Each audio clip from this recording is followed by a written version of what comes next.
And we are live. So there's quite a few people here.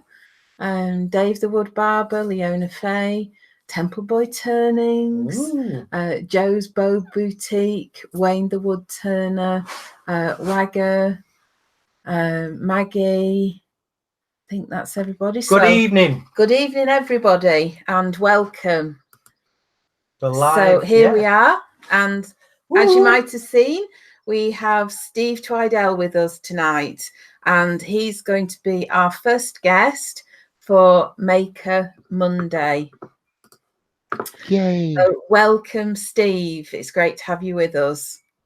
So hope you've all had a great week. We had a sort of Maker Central recovery week, didn't we, last week? And we did, and then it's gone. It's continued to be busy, and the rest of this week is busy, and it's sort of like a busy time of year for us. But yeah, we're still talking about Maker Central, but not quite as much now. So yes, we've started this new segment that we're going to do every Monday called Maker Monday. So we've started compiling a list, really, of people that we'd like to ask to join us, but you can help us out if you'd like to be included on Maker Monday in the future. Drop us a line and say, I'd love to be included. I know some people think, oh no, it's not for me, and I'd rather just listen and not get involved. That's perfectly fine. But if you want to get involved, that's cool. It doesn't matter if you're already a well-established maker and you've got a YouTube channel with thousands of followers and you do demos. It doesn't matter. You can be a new maker, new to the game, a rookie. And if you want to be included in Maker Monday and share your experiences so far, that's cool. Get in touch and we'll put you on the list. Yeah. So, yeah. Anyway, let's just do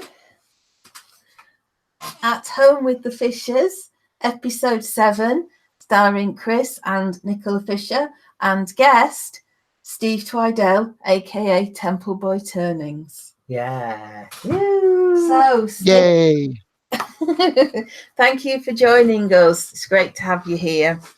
So I'm going to ask you, if it's okay, a few questions that we're going to ask everybody who joins us. And some of these questions are ones that we thought of when we went to Maker Central as well. So the first question is, why do you make? Well, it's certainly not to make a living. I've always been honest about that from day one. Anything I do creatively is therapy for me.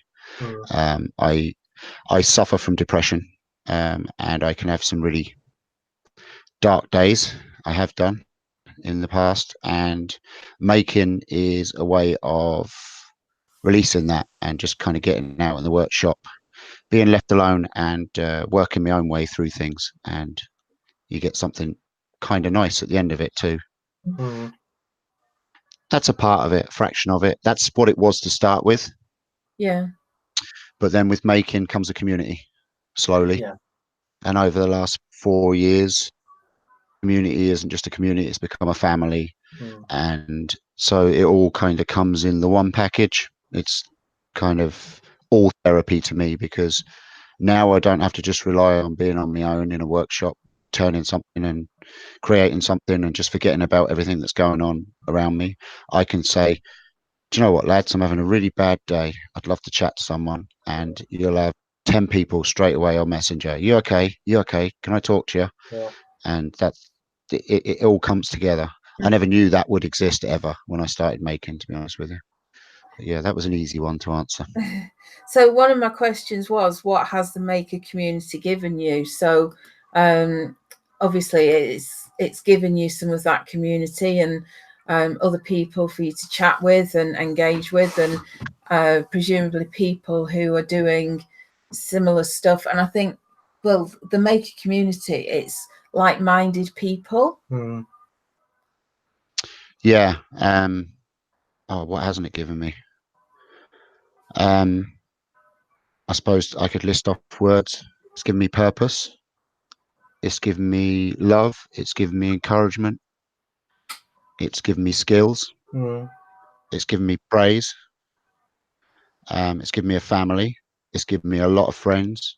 It's given me an outlet. It's given me a huge inlet. It's like I said earlier, it's a whole package. The community, this community is like no other community. You can literally say, I'm stuck. I need a hand with this. And I'm not on about making. It's with anything in life. I'm stuck. I need help with this. And you will have people there helping you. And it's a family. It's not a community. Do you think, Steve, that being a maker has made you a better person? And being a maker, it gives you a greater insight into, life in general, being an artist, a creator, being able to express yourself. Do you think it's made you a better person, becoming, a well-known maker? Yeah, 100%. It's made me believe that I'm actually good at something. I mean, we always have that self-doubt, even when we're doing stuff. But when you get the feedback, and even if it's bad critique, if it's negative critique on something you've done, it's still helpful. It's very rare. I won't say never. It's very rarely nasty. The negative feedback you get, it's maybe you should have blah blah. But yeah, it's definitely changed me, and in the way that I think probably treat others too. It makes you want to give back. When you receive so much love and so much support and so much encouragement and information, paying it forward, you just naturally want to pay it forward, and you naturally want to be as good as the people that are helping you. You don't even have to think about it. All of a sudden, you start paying it forward without even realizing you're doing it. That's the good thing about a community, is that all the encouragement just oozes out of you, and you want to just be the best you can and the nicest person you can as well. Well, you've done a number of auctions, haven't you, that have really helped other people, and we'll talk a bit about some of the people that you've helped. But yeah, you've definitely done a lot of paying it forward, and I'm sure you're doing other things that we might not be aware of as well. I haven't done a lot of auctions. The community have done a lot of auctions. That's the thing that I always say. My part of doing the auctions is actually really easy. All I have to do is throw a few things up on a web page, promote it a little bit, and then run the auction. That's literally what I have to do. Finding the people that are in need, unfortunately, is too easy. Because if I could, I'd have an auction every week. Do you know? But you can't expect people to be making stuff and giving it to you every week. The very first auction I did, all I did was put a shout out, and it just went boom, and it was really successful. The second auction that happened, I wasn't all that much part of, because I made the mistake, or myself and Steve Nealon made the mistake. We thought we'd get together and we'd turn it into a proper charity. We thought it had all the right ingredients to be a proper charity and make a lot of money for special causes. And it was a mistake. It was genuinely a bad mistake, because we turned it into a corporation. When you turn it into a corporation, you've got taxes and money and blah, blah, costs and all this. And before you know it, every penny that you're getting in is going back to the government. It's ridiculous. There's no help in any kind of organization. So we shut that down. I had a really bad period that year. That was really a depressive year for me, because I thought, I messed up what I'd done the year before. But then I came back and did it all the original way I did it, and that's the way it will go from now on. Yeah. But yeah, it's not just me. I came up with the idea, and well, let's just have a look at some of the comments. Leona said they wouldn't be done if it wasn't for you, Steve. Dave the Wood Barber said you opened the gates for the auctions. So, you know, I think you were definitely the catalyst and the driving force. Let's just have a look. So a few people have said as well about why they make. Dave the Wood Barber, he makes because everyday life bores him. Maggie says because we can't not. Wayne says because I can. Given me everything to live for. Leona says it's given me my life back. So yeah, David says I make as a hobby and very much therapy. So yeah, so these people that are commenting, if you do want to, you know, get into greater detail with us, you know, please consider about letting us know, and we can get you on the podcast and we can talk more, because we're really interested to know what makes you lot tick, you know, and why you do what you do. And you're just touching on it there and mentioning, you know, in a few short words and sentences. But if you really would like to be a guest on the podcast, you know, get in touch and we can certainly put you on the guest list for future. So let me just read another one. The Blue Light Turner says I started in 2016 after being diagnosed with PTSD through my day job. I needed a hobby. Turning to me is better than therapy, and have some logs just kept for roughing when I need to de-stress. So cool. Well, you took it up. It's partly therapy for you as well, isn't it? It wasn't envisaged to be that. I started it because I wanted that flipping vampire steak. But I was still suffering with anxiety at the time.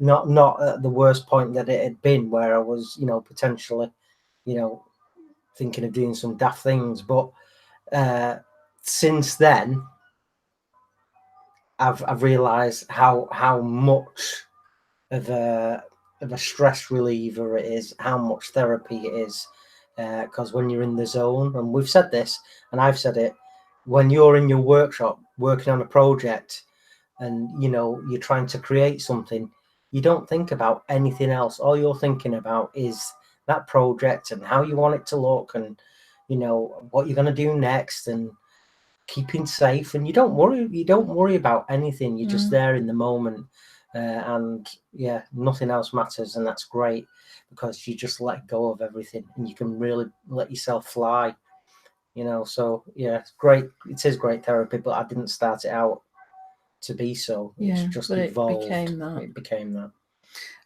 So 5 hours in a workshop certainly goes a lot quicker than 5 hours at work.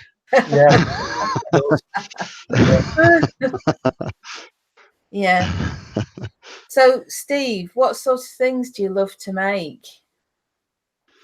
Or your favourite? My favourites, I love doing the off-centered stuff. I really love doing. I love trying to do what people would think is impossible on a lathe, because it really gets me thinking. I like anything that can get my brain engaged and trying to challenge myself to make a particular shape or design out of a piece of wood that really should only be made round on a lathe. I mean, that, for instance, I mean, one of my all-time favorite pieces I made on the lathe was the side cubes inside the cube, because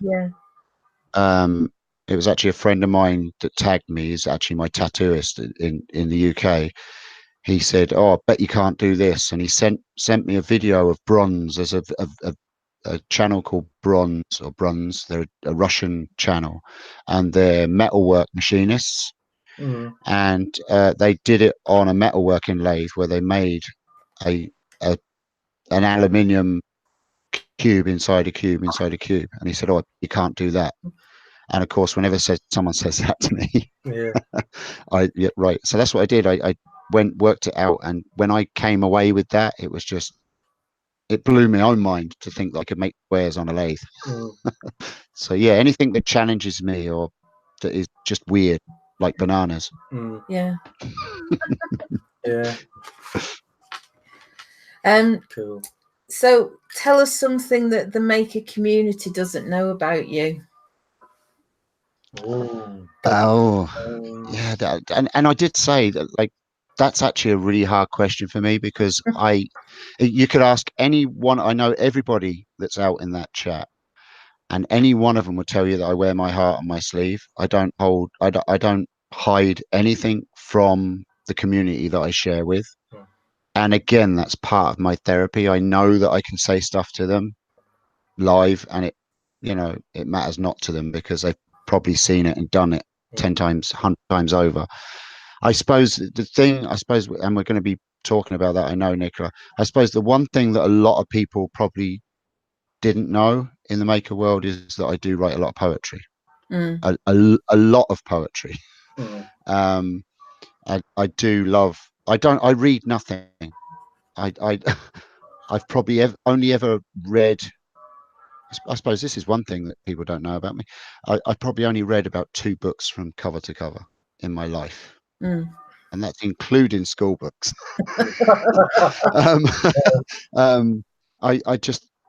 I don't have the patience for reading. I will get through a couple of pages and just completely zone out. I think because my head is constantly going 100 miles an hour and always has been. There's always something better to be thinking about than the words that are written on the page. Or I'll read something on a page and think, no, that should have been written like this, and I'll start rewriting the book that I'm reading. So it's just, yeah. But yeah, poetry, I suppose, is one thing that people don't know a huge amount of. I've not really shared, but I have got like a little page, Steve Twydell's written thoughts. All right. Facebook page that people don't really know. I don't really push it that much, because well, you are doing now. Well, some of the stuff on there, again, my poetry from the very first day was it was therapy, so some of it can be very dark. I've actually got one poem on that Facebook page actually that I wrote when I was in the deepest, darkest depression that I've ever been in my life, and I don't remember writing it. To this day, I don't remember writing it. But I found it scrunched up on a piece of paper thrown down by the bed after I'd come out of this hole or whatever I was in. And when I read it back, I thought, yeah, I was pretty much in it. I don't remember writing it. I honestly don't. I don't even remember putting pen to paper. So yeah, poetry. I love writing poetry, all kinds of poetry. David Julie says the poetry is something you are really good at, and I have enjoyed some of your work. Thanks, David. Let me just ask you another question. Wood turning by Alan Scannell. How are you getting on with your laser? He says he really wants one after seeing the bowl that you did with the Celtic design on it. Yeah, it's right here next to me, and it's a amazing piece of kit. I love it, and it opens up a whole new world of design that you can put onto turn pieces. I want to try and get a rotary attachment for it so that I can laser the side of spindles as it turns, because at the moment I can only laser kind of one dimension from above down. But yeah, it's brilliant. Now I have had a few comments on some of the video, or a couple of videos and posts that I put on that I don't know, Chris, you probably remember a few years ago when CNCs first came out, how people were saying it's not real woodworking and blah blah this, blah blah that. People were saying, is using a laser taking away the art of handcraft, of pyrography? And well, yeah, of course it is, but it's also bringing a new element of really crisp, clean, beautiful design on hand turned items, is my answer to that. You can really do some pretty designs on it that you would never be able to do by hand, or if you did do it by hand, you'd spend about 20 hours more than you would with the laser. And of course, there is also what people forget, but I always remember, is that there is a certain amount of learning and skill involved in using this machinery and programming it and getting it to work right. People forget that.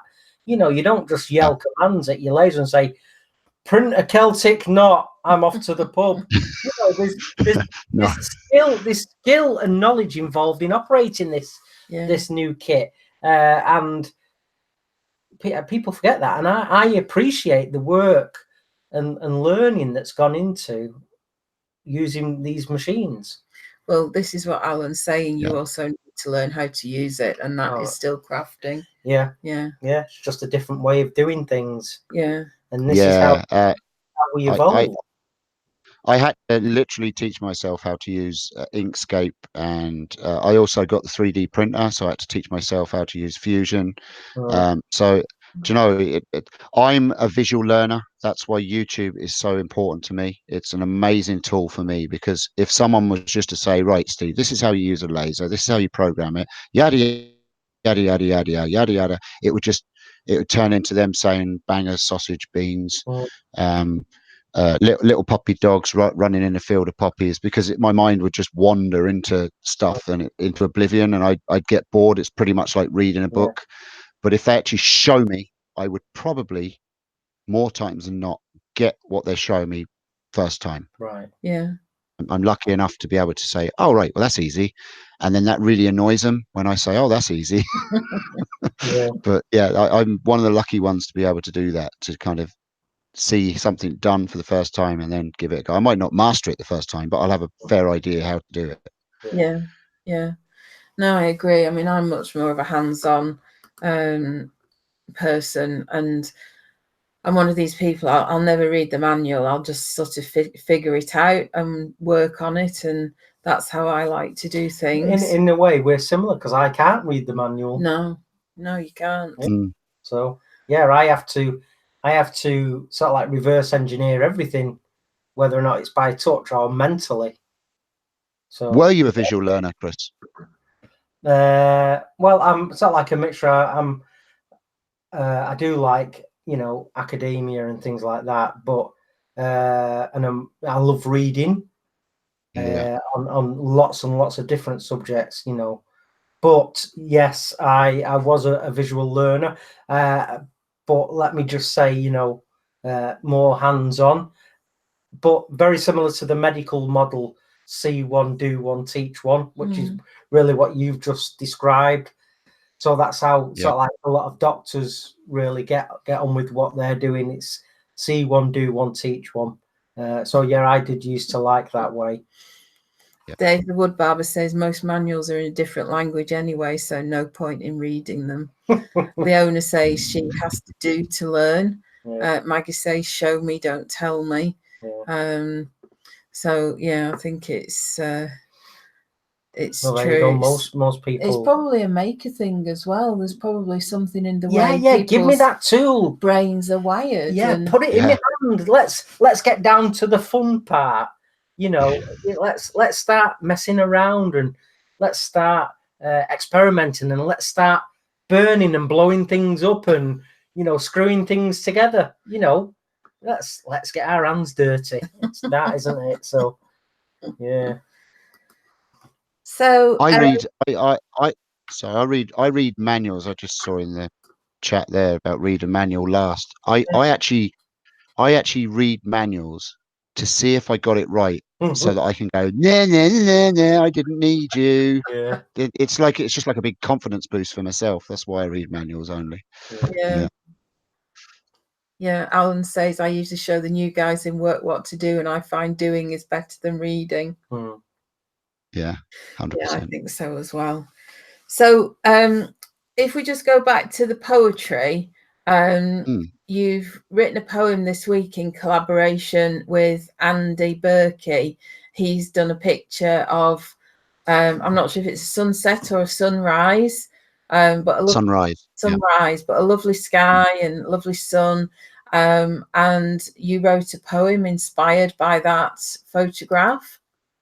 Yeah, I did. I've been using poetry this week a lot, like I say, I use it when I'm feeling down or dark, or trying to prevent myself from getting down and dark. And obviously with the passing of Brandon Summerlin, it hit me a lot. I was very emotional last weekend, and I just wasn't. I went into the workshop, and if I stayed in the workshop, I probably would have lost an arm or killed myself, because I just wasn't 100% engaged with what I was doing. So I just decided, right, I'll go back to writing some poetry. And I was literally sitting writing one poem when I saw Andy Berkey, and I had Facebook open, and I saw Andy Berkey's little green light pop up that he was live. And then I saw a picture that he posted of, I think it was a blue, I think it was a blue picture. It's kind of a hazy blue color, but it was sunrise as well, I think. And he'd written a quote from a famous poet or writer or whatever. And I thought, do you know what? I'd love to take one of his pictures and see if I can do something with it. So I messaged him, and literally 20 seconds later, Andy sent that picture to me. And I put it up in front of me, and I just came up. In 15 minutes, I wrote the poem that I wrote for it. For Chris, Chris, do you want me to describe the picture for you? Yeah, please. That'd be cool. Okay, so the picture is of sunset. The sun is to the, if you imagine an A4 sheet, okay, the bottom third of the picture is quite dark, and you can't really make out. You can kind of see trees in the distance along the horizon, but towards the front of the picture, it's very dark. Kind of, you can make out trees and shrubbery and certain things, but it's just very dark. To the right of that, you've got a burst of bright orange or gold of the sun coming through over the horizon, and then from the top of that burst of gold is all sky.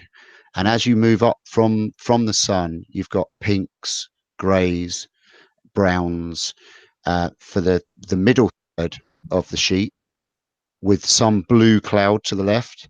And then the top third is real puffy, deep, swirling cloud in the same colors. So you've got three different textures coming into it. And that's the Nicola, would you say it's a fair description of the picture? That's a good description. Yeah. So that's the picture. Do you want me to read the poem for you? If you want, can you do that? Yeah, I can. I have it here. Okay. So I called it Thankful for the Sky.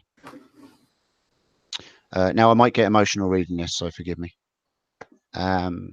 Fly with me. Feel the golden warmth upon your skin. We will soar together above the darkness of the world, wallow in the mystery of the clouds, and feel the crisp new air grasp our greedy lungs. Fly with me. We can swim in skyward oceans, taste the tears of 1,000 moons. We'll ride the waves of fallen angels as we gain distance from the reality of our cold and broken world. Fly with me. We will climb beyond the light, get lost in the darkness, dance with the stars and gaze upon planets. Then we will free fall towards our world and be thankful for the sky. Lay with me. Let's hold each other tight, float upon our dreams, feel the golden warmth upon our skin, taste the morning air, and be thankful. And that's it's really beautiful, that, Steve. Yeah. So I mean, I've got my eyes are just a little bit, and I don't mind admitting, I'm just a little bit teary there from listening to that.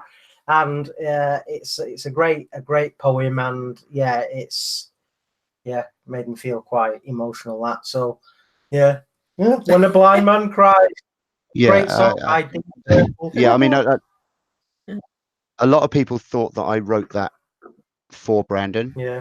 but I did want to just say that it wasn't written for Brandon. It was written to describe the picture as I saw it, or the emotions I got from the picture, but it was written with Brandon in mind. Yeah. And that's what, and as I explained to Nicola, I wrote that poem in 15 minutes. And generally how I write a poem is I will write down everything. I'll put it in stanzas or paragraphs or whatever you want to say. I write it down. I just keep going until I think I've exhausted the topic or the subject that I'm writing about, and then I'll go back and I'll read it. And if it makes sense, I'll keep it or I'll jig it and play with it, and that will be that will be the poem complete. If it doesn't make any sense at all, it will be deleted and thrown away. I wrote that in 15 minutes. I then went back and read it back. And I then, as I said, I spent the next hour bawling my eyes out because it was written with Brandon in mind. Because if you see the lungs, it's very about free air, free falling, being able to breathe easy. And, it was all about what I was feeling at the time. And that's, to me, is what, not necessarily good poetry, but that's what poetry for me is about. It's what you see at that one moment and the emotions you get from. So, and it's same with art as well. Well, I think as well, I think really good art conveys the emotion of the person who created it. There are pictures that I go and look at, and I believe that I feel some emotion that the painter had intended to put in it when they created that picture. And I think it's the same with that poem as well. There's you sense that emotion. There's tangible energy from pieces of art. And it's like, again, the Japanese philosophy of, everything has a soul. Everyone has everything and everybody has a spirit and energy. And, that comes across in poetry, in sketches, in painting, in sculpture, in pottery, in wood turning. It comes across because someone has poured their heart and soul into that art piece. And, the universe makes sure that you can feel it at some level. But, you have to be receptive of that sort of stuff. If you're not open to the concept, you'll never feel it. But if you're wired that way, again, we'll use that term. If you're wired that way, you can't help but be inspired or moved. Whatever it does to you. So that's cool. So, thank you very much, Steve, for being our first maker on our Maker Monday slot. It's been great having you with us, and I just want to say that we send all our love, and I know you're going over to Canada this week. So we hope that goes as well as can be expected, and please send our love to Rob and the family as well. Tell them we're thinking of them, but also feel free to hang around, Steve, and dip your toes into the cooling waters that is at home with us, Maniac. So thanks so much for having me on. It's been a pleasure. It's been a pleasure, and you're a huge. I'd just like to finish, our little segment together. That you're a huge inspiration to myself, a good friend, to thousands out there. In many ways, you've been a trendsetter and done things, the first time in a lot of cases, and long may it continue. And it's been awesome having you as our first guest, and thanks for all the help you give us, man. Thank you. You've helped us enormously getting this podcast off the ground and just sharing how you do the tech and stuff as well. Steve's been our go-to podcast hangout consultant. So thanks. And when you get back from Canada and you've sort of like settled down a little bit from the emotional roller coaster that is bereavement, we'll be tapping into your brain again for more help. So yeah, but no problem. Stick around, Steve, and chirp up when you need to. Thank you. Thanks, right. Steve. I think we might need to turn the light on. It's going a little bit. I'll turn the light on in here. I'm going to turn the light on, folks. Oh, so I thought we were getting all romantic. That's a bit better. That's a bit better. So I think we said hello to most people. Prickly Sauce is on. Hello, Prickly Sauce. Oh yeah. And there's a new maker name here. Go on. Mr. Maker, Master Maker. Who's that? Guess who that is? Who? It's Harry and Steve. Oh, Mr. Maker, Master Maker. I was guessing it was them, but yeah. It's so nice to have you on. Yeah. Hello, everybody. Yes. Awesome. So, let me just read what Leona says. I think Steve is the heart of this community and epitomizes everything that's great about it. Yeah. Yes. Yeah. We concur, and like I say, we're all the maker community. We're all there. We're all supporting each other, and we're all brothers and sisters. We're all wired the same, and as long as we can remember that, life's a little bit easier. Yeah. Yeah. So, right. What's on your agenda? On my agenda, well, we went to the theatre this week, didn't we? We did. We went to the Opera House in Manchester City Centre. Been there. Oh, I've lost count the amount of times I've been there. You know, as a youngster doing pantomime, with Charlie doing pantomime when he was young, concerts, and obviously theatrical productions. So, what did we actually go and listen to, or in your case, watch? The House on Cold Hill. Yes. Now, what I've written down here to ask you is, often when we go to the theatre and we see stuff, Chris can have audio descriptions, so he'll get a headset and there'll be a lady sat in a room somewhere just describing what's happening on the stage. And sometimes we've actually gone and had a touch tour as well. You can get beforehand. A touch tour, it's called. So you're allowed on stage to touch and feel all the props, get a sense of what the layout is of the scenes and the production, and also get a chance to talk to the actors and actresses beforehand, which is pretty cool. So yeah, it's really good. That's good, isn't it? Although it didn't have it. No, we didn't have audio description. So I wanted to ask you, because that was something you didn't know that play, did you? No, I didn't.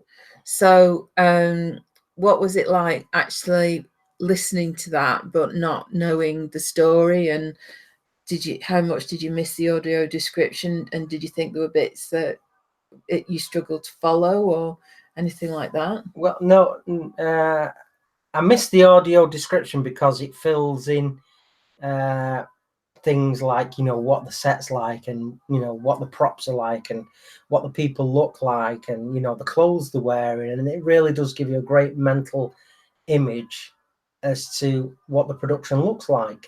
But as far as the story goes, I was able to follow it completely and enjoy it.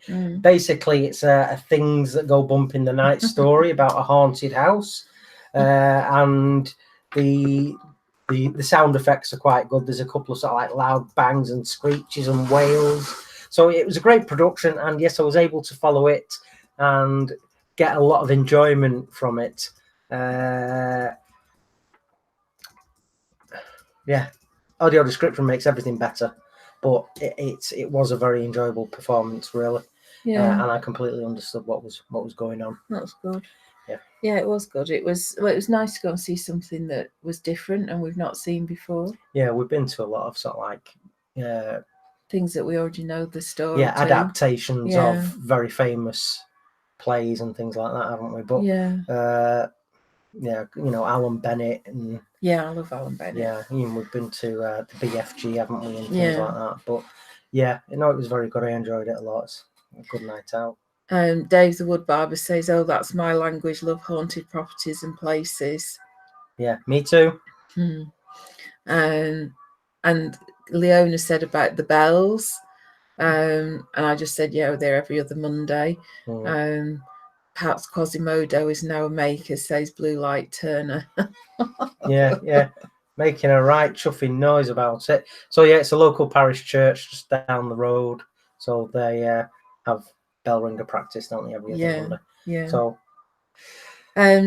So we had a really well. The next morning after the theatre, you weren't very happy, were you? No. Nicola being a woman of the corporate business world, a big part of that now is networking. Ooh, yeah, there's the word.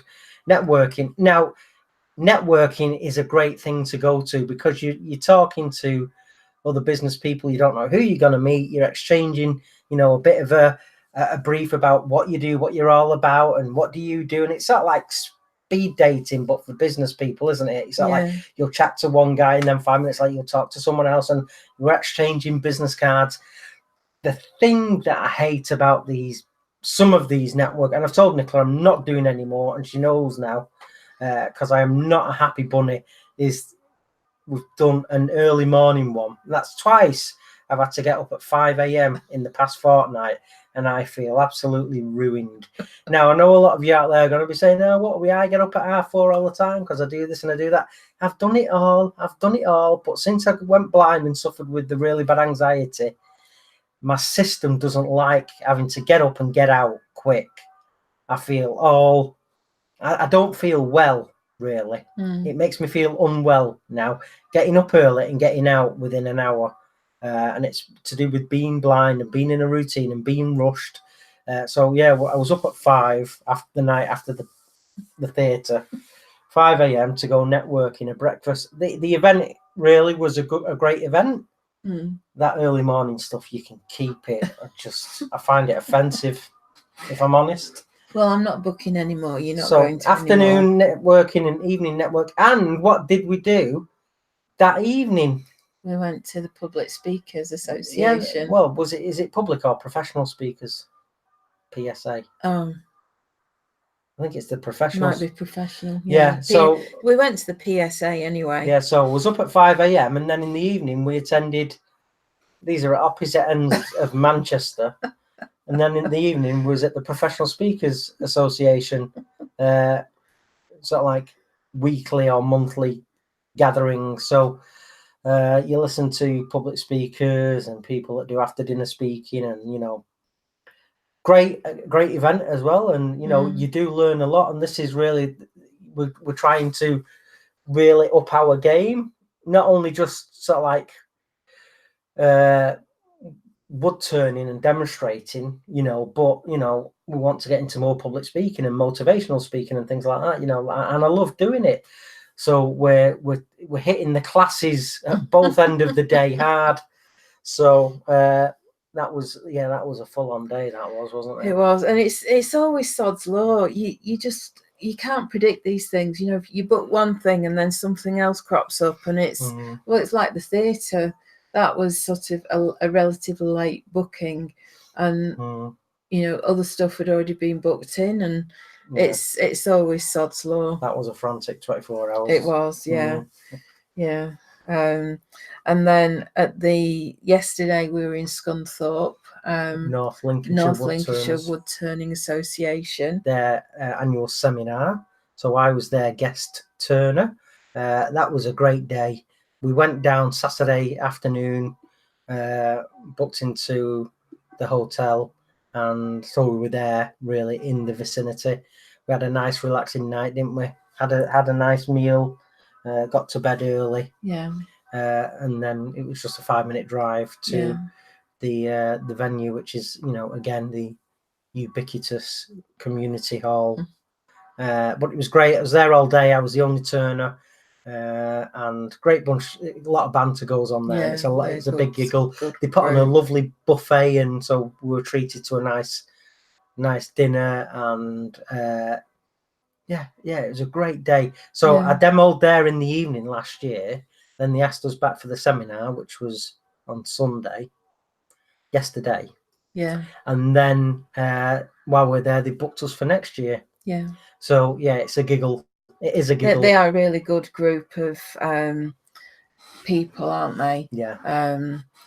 to sort of spend the day with, and they're all quite light-hearted. And there was one guy who looked after Bamba all day. When we got there, we were bringing all the stuff in, and so he had hold of Bamba, and then he really didn't want to let him go, and they were a right pair all day, really. Yeah, thick as thieves. Yeah, yeah, it was. But yeah, a really great wood turning club. Dave the Wood Barber says, have you not been approached by a college to teach wood turning? If you haven't, would you consider teaching? Not got the time. Dave. Not got the time, man. So,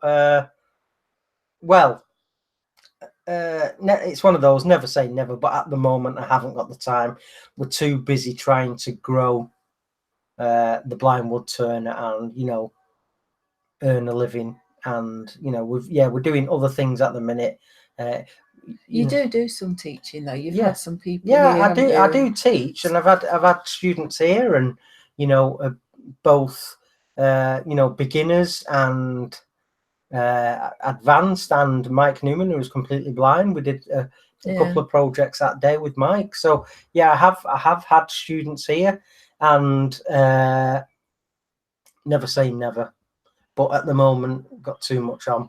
You know, couldn't fit it in, not with all the demos and all the miles we're doing. No, I'd be absolutely exhausted. Unless someone offered me £1 million to do it, and then well, hey, yeah, that'd be a yes, would it? That'd be a yes. So if someone wants to offer me £1 million for an afternoon's work, yeah, I'm all over it. So yes. So having said that, so we got back yesterday. Yeah. I put everything away today because tomorrow you're going to get it all out again. Yeah, I've got to get it all out again Wednesday morning, because Wednesday afternoon we've been asked to go and demonstrate at a school for the blind called St. Vincent's in Liverpool, and we were at Maker Central, and someone was following our Twitter feed or something like that, and they'd said to one of the faculty members, his name is Dr. John Patterson, and he's a PhD. So someone had got in touch with him and said, hey, this Blind Woodturner, you've got to see him, we've got to have him at the school. So Dr. John Patterson got in touch with us whilst we're at the NEC, and I messaged him and said, well, yeah, you know, it sounds totally awesome, your place, and it's very progressive, Nicola says. And they have the blind kids doing parkour, you know, the free running, you know, really progressive sounding place, which is what we love, you know. So we're there this Wednesday afternoon turning, and they've asked us to go there early, and they'll give us lunch. Yeah, we'll have lunch and a chat. So yeah, we're busy Wednesday, and tomorrow we've got the intern. Hopefully my intern coming for an interview tomorrow. So hopefully that goes very well, and we'll be one step nearer to getting somebody to do the YouTube videos and make them all snazzy. So we'll keep you posted. Yeah, so that's tomorrow. What time? 2 o'clock? 2 o'clock, yeah. 2 o'clock tomorrow. So all being well, he'll be here. We'll interview him. Just, you know, hang out, and I'll get to know him a bit better, and he'll get to know us a bit better, and show him the workshop. And so that's cool. So yeah, so that's tomorrow, Wednesday, St. Vincent's. Then on Thursday we're driving to Devon. Yeah. So are you going to unpack the car after St. Vincent's? Well, I'm thinking that would be a bit daft to do that. I really think I'm going to leave it, because that would just be nuts to unpack it, to load it up again 6 hours later. No, we'll just leave everything in the car covered up. Yeah. But yeah, and then we're off to lovely Devon. Yeah, we are. Yeah. Whilst we were in Scunthorpe, I got a message on Instagram. Well, not a message, a story. Someone tagged me in one of their stories. I'd gone into Manchester last week, I think it was Tuesday, and I'd been doing some street art photography. And I'd also I got some of these tiny little photographs made for Maker Central, and I gave a few out, but I didn't really get a chance to give a lot of them out. So when I came home, I thought, what can I do with these? And I decided to put them with one of my pink macro stickers and dot them around Manchester. So where I'd taken a picture of a particular piece of street art, I put the photograph near it. Anyway, this guy put a story on to say that he'd found one of my photographs, and I was rather jumped. Yeah, that made me jump. Yeah, I was sat on the edge of the bed just listening to a film in the hotel room on Saturday before we went for dinner, and you just let out this hysterical, "Oh my Lord, someone's found one of my pictures," and it's made me jump. And it took me a minute. I went, what picture? Oh, in Manchester. And I thought, them pictures. So yeah, you were so happy. Yeah. But quite rightly too, it's like, you're leaving some of your artwork around and people have found it, they've messaged it. They've messaged you, and then they've retweeted it or whatever they're doing with it, Instagram, and then shared it with other people. So yeah, the proof of concept, it works. There are a few people. There's loads of street artists in Manchester, and there are loads of people who put stickers up on walls. So they might do illustrations, and they have stickers made, and all sorts of stuff like that. Let me just see if I've got this as well. So I was just kind of wanting to take part. People will do prints. They'll do limited edition prints and stick them on walls so that people can find them and they can take them away. And there's the Secret Society of Supervillain Artists. So that's my patch for the Secret Society. And not very secret now, it's not very secret, but you see this symbol all around Manchester. There are stickers all over the place. And what symbol is it? It's a skull and crossbones. It's MCM XX1. Is that 1921? And then it's got sort of laurel leaves round the skull, and a sort of A in a circle. It's probably not an A, it's probably some sort of geometric symbol. So you see these all over the show. And in line with Maker Coins, recently somebody did some Secret Society coins. So that's my coin that I got. These were limited edition, and it says on the back, "Bring Thy Thunder, 1921." So yeah, I was pretty chuffed with this. But there's just so many people in Manchester doing street art, and I've never seen anybody actually doing live street art. Because they all tend to go in the middle of the night and stick stuff on walls. But I follow a lot of them on Instagram, and a lot of them, comment and like my stuff as well. So that's always nice. A Steve and Nicola collaboration. Oh yeah, that would be cool, Steve. Yeah. That would be very cool. Absolutely. What did you have in mind? Well, you throw me a few pictures and I'll write a few poems. Okay, that would be cool. That would be very cool. Yeah. There you go. There's another book there. Oh yeah, I could throw you a few funky photographs. Yeah, that would be really cool, actually. Yeah, the nitty gritty, the seedy underbelly of Manchester city centre, and I'm, as you all know, a Salford lad from Eccles, and Manchester city centre was just a 10-minute bus ride for me as a kid. But I'm sure if I could see the place now, I'd hardly recognise it because they are chucking billions at the place.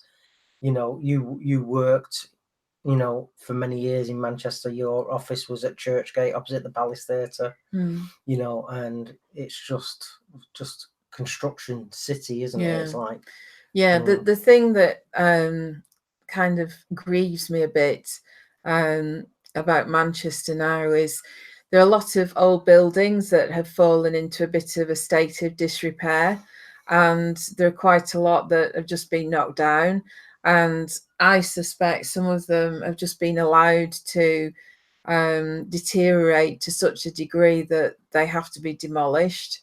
But there was one called the Black Horse Pub, and I used to look at that every time I drove past. It had these big horse heads in the stonework, and it was obviously it's been there quite a long time, and the detail was amazing. But of course, it had bushes and shrubs growing out of the roof and things like that. And that's been demolished, and quite a few other pubs like that as well. And I just think it's very sad that we're losing these amazing buildings that have got so much detail, and they're just being replaced by glass boxes, and they're just thrown up these metal frames, and it's not the same. But yeah, I think Manchester in a couple of years' time is going to look very different. The old classic pubs in Blakely, they're all just being pulled down, and I think it's such a shame. The amount of pride and artistry that went into, something as really workaday as a pub, but the stonemasons and the architects, and probably Victorian or Edwardian, put so much time and effort and care into the design, over-engineered as was most of the stuff of that era, but they had pride. And that's not to say that a modern builder or electrician or artisan in the construction industry doesn't have as much pride, but it's a different theme now.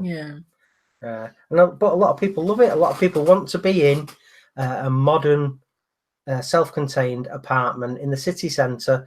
They're minutes away from very hip and trendy coffee bars and restaurants and clubs and pubs, and it's just everything's evolving, unfortunately, but it's losing a bit of its identity. Well, someone that we know, Andy Marshall, Andy's an architectural photographer, and he specialises in churches and lots of old buildings. He knows so much about architecture and the different styles, and I've gone to his house on a couple of occasions, and it's like listening to a master. He is absolutely amazing. But what he said is that apparently they're finding that a lot of these really modern buildings, they just don't have enough of a soul to them. So they're having to design new buildings slightly differently to kind of have that feeling that you get when you go into an older building, because it's got character and it's got some sort of history and spirit to it, which I thought was really interesting, that they're having to think more about that rather than just throwing up boxes. When I walk into a modern building, all I can hear is an echo, and I can smell the aircon. You walk into an old pub or an old library or an old office building, it's there's so much going on, you almost get a shiver, and you get that tangible feeling that there's a lot of history in that place, and you can feel it, you can smell it, and all the beautiful wood. And I go into a modern building, I can't really feel anything. No, it's not the same. Leona says a lot of Dublin has been pulled down, buildings with so much history just torn down, and some ugly shopping centre put in their place.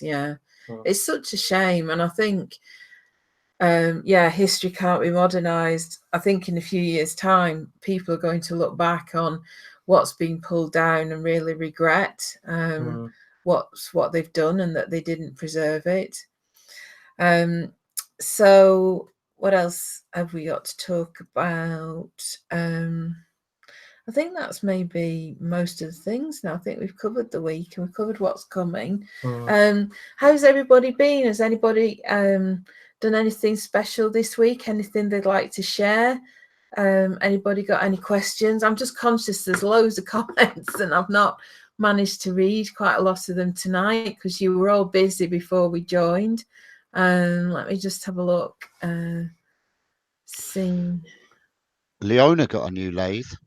Oh, Leona got a new lathe. Oh, yeah. Did it fit in your car, Steve? Yeah, kinda. Kinda. Did you have to have the tailgate open? It was actually Leona's car we took in the end, and Right. let's just say that you didn't see much of the wheels at the back of the car. It was pretty much hidden within the wheel arch.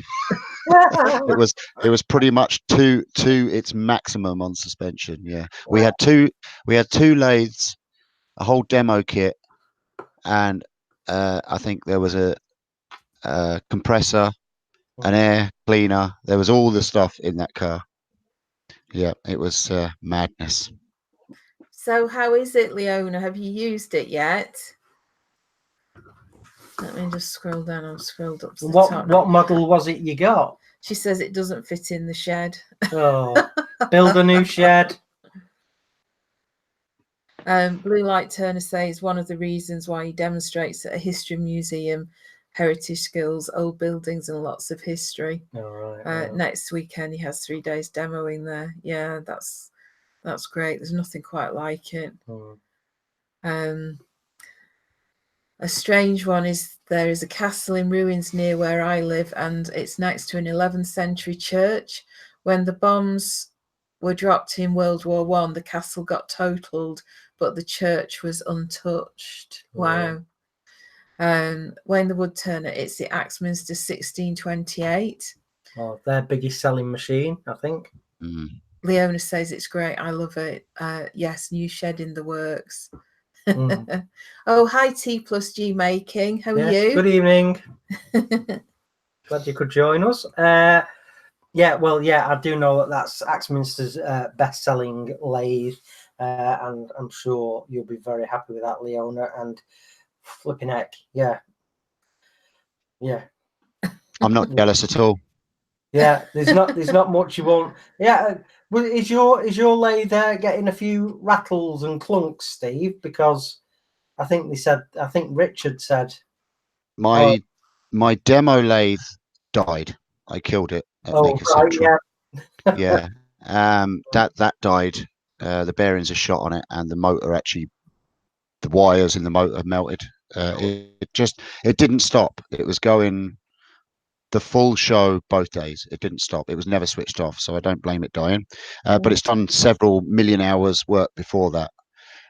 But no, the big SIP lathe that I have, it's all right, but it's just one of your normal generic Chinese made clunky clunk type lathes. But Leona was very, very kind enough to give me her old jet lathe, MIDI lathe that she had.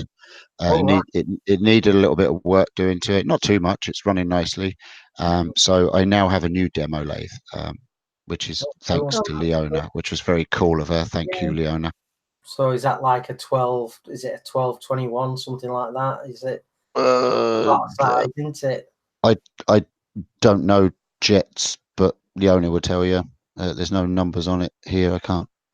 Yeah, I think that's about their mid-size, a 1221, something like that.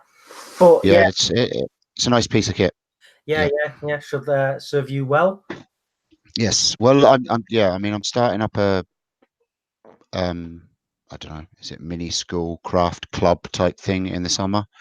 So I'm going to be teaching. So yeah, I need that and any others that I can get hold of. So I'm going to be on the scrounge for secondhand lathes very soon. So yeah. Right. Everything is good. Yeah, Leona said it's the 1221. Yeah. Right.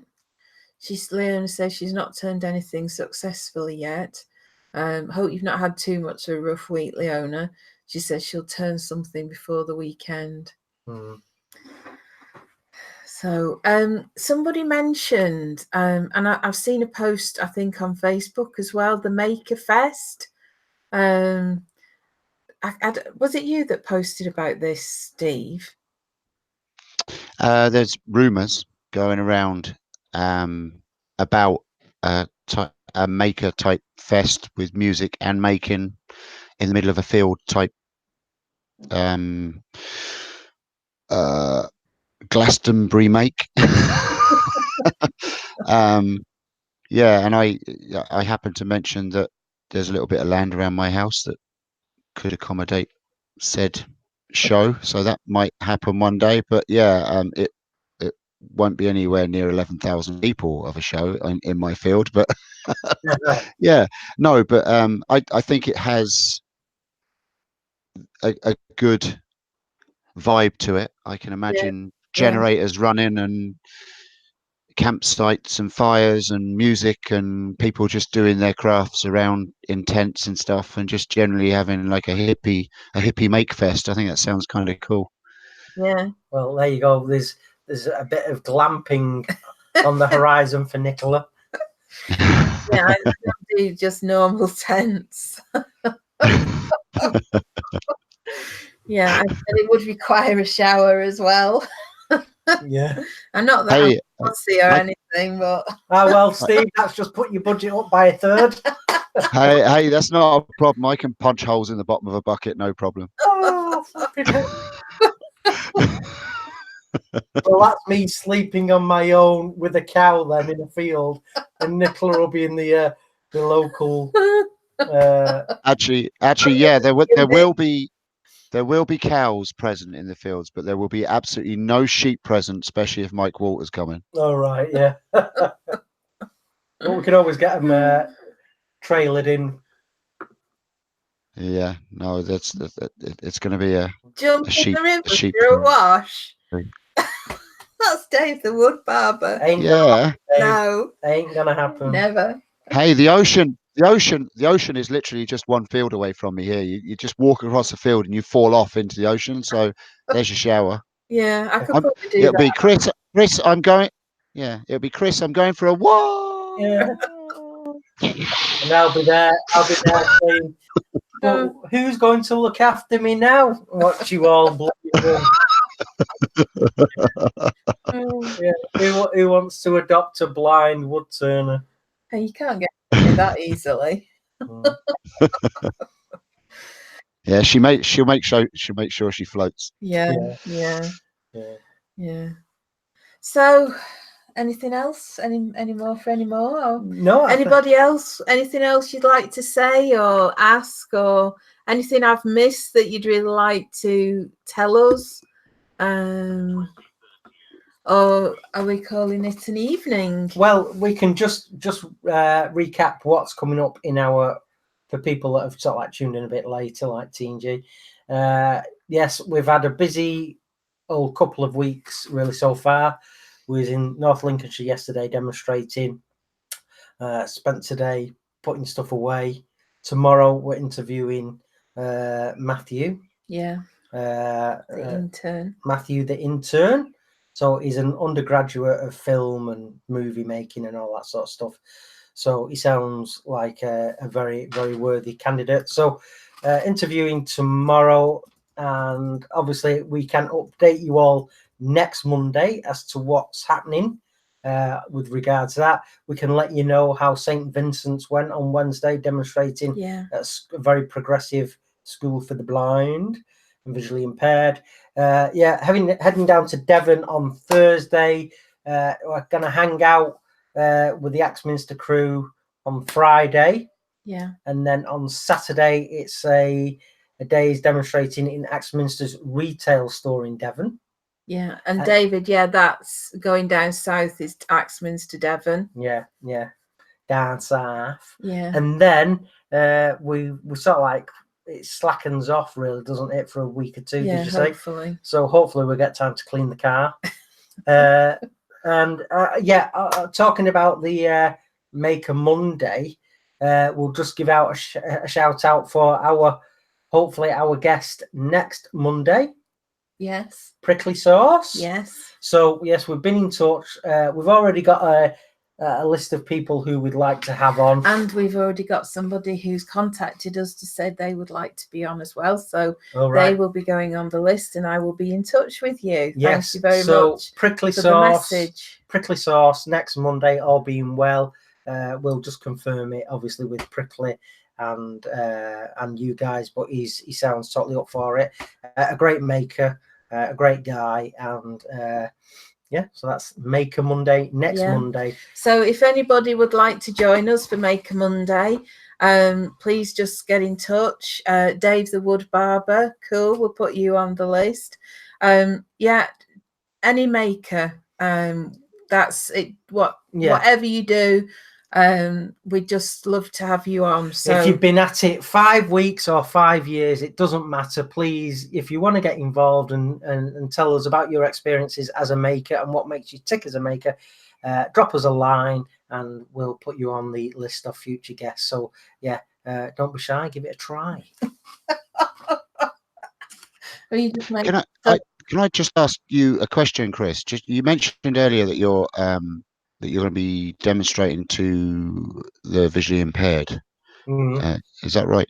Is your way of demonstrating to the visually impaired different to demonstrating to people that are not visually impaired? No, I naturally.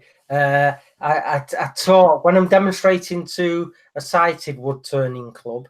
I'm describing everything that I'm doing as I'm doing it, because it helps with my mental images.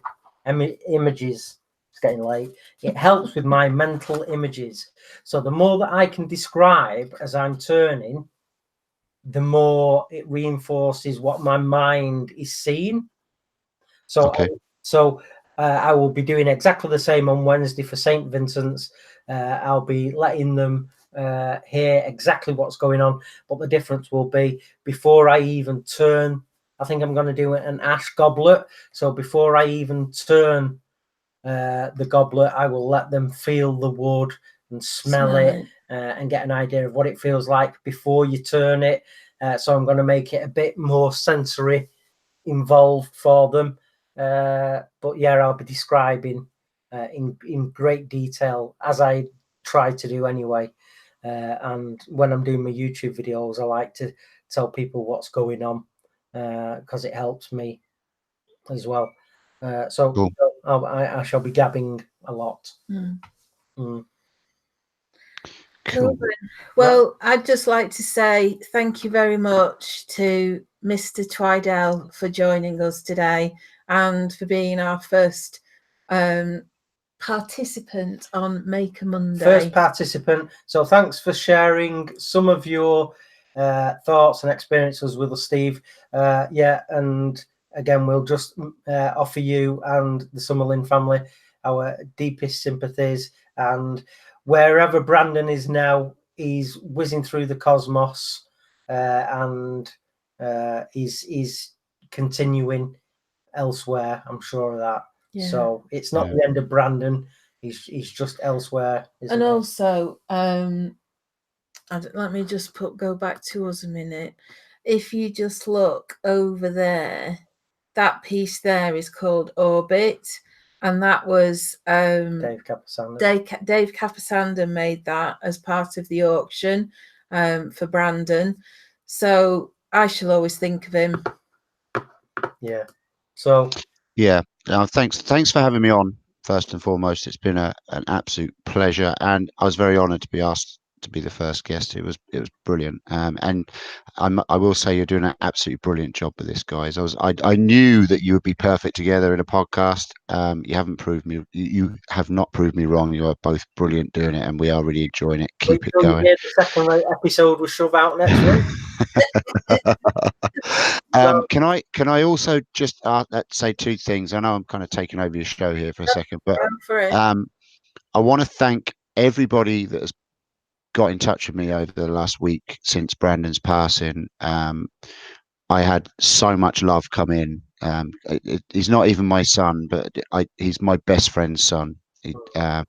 And he was huge in my life, and he's huge in my best friend's life, in my brother's life. Rob is near enough my brother, and he will be truly missed. So thank you for everybody. I have to say, I wouldn't be going to Canada on Wednesday even if it wasn't for the generosity of some people. That's all I'm going to say. I'm not going to mention any names or anything like that. But if it wasn't for the generosity of some of the people in this community, I would not been able to get over and see my best friend and wish his son goodbye. So thank you for that. Awesome. You don't need to say any more than that, Steve. We're totally get that. So yeah, again, the maker community looking after our brothers and sisters. So that's awesome, mate. Happy travels, and thank you. We'll speak to you when you get back. All right. Also, does anybody remember the print that Brandon was selling to help with the costs of? He was selling a print that he was a fantastic artist, an amazing artist, and he did a digital print of, it was kind of some lungs, his own kind of portrayal of lungs, and a good few people bought them to help him raise funds for the transplant that he got. Can I ask just here, and if you know someone that bought one of those, can you pass the word? Could I ask whoever bought one of those pictures or has a copy of that picture, that on Saturday when Brandon's being put to rest, could I ask you to please put that picture up somewhere across media and just remembering by it, please? Yeah, cool. Well, there you go. You've just done it anyway. So, thank you. So yeah, big love, Steve. Safe journey, and thank you very much for being our first participant, like Nicola said. Yeah, we love you, man, and we'll speak to you. Thank you. Yeah, thank you, Steve. Thanks. Right then. Well, we shall say good night, and thank you again for joining us. And we look forward to being back again on Monday, same time, same place, with 7:30 with prickly sauce. With prickly sauce. Oh, let's just bye. Bye. I keep forgetting about changing the screens back. Bye. I've just had a brainwave. And for those of you that don't know, I've got my hand waving next to my brain. Bye. All right. Bye. Thank you, Steve. Bye, everybody. Bye-bye. Bye. Bye-bye, everybody.